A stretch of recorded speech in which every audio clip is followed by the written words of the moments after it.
Shabbat Shalom and Chag Sameach. We've just finished with Rosh Hashanah and Yom Kippur, and we're already right into Sukkot, which we begin tonight with the greeting Chag Sameach. Known as the Feast of Tabernacles in the Torah, we build a sukkah. That's what the tabernacles are about. Everybody loves sitting in the sukkah, being able to eat. Little known ritual, not by everybody, is about the use of the lulav and etrog, which are actually 4 different species. In addition to the lulav and etrog, 2 more, the myrtle and the willow. You can see actually they're still in the plastic. I don't want to open them yet until the last minute, otherwise they already start to decay, and we all know what happens to the leaves when that happens. But we're going to celebrate with the lulav and etrog on Sukkot on second day, because we don't do it on Shabbat. But there's so many wonderful explanations that have been given to the lulav and etrog. The rabbis struggled with the meaning.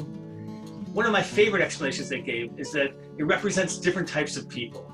And depending on whether they have taste or they have fragrance, defines the kind of people that we're talking about. So the etrog that has both taste and smell is people who have good deeds and who also have learning. But some just have smell, and they represent just the good deeds, like the willow. Some have taste, but they don't have any fragrance. And that was the date palm.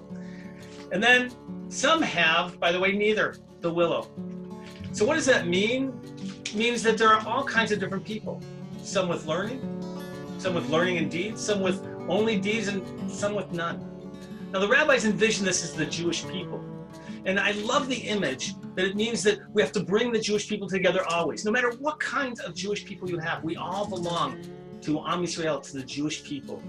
When we hold these together and we wave them around, we should remember and have respect for everyone, for Jewish people, for people of all faiths.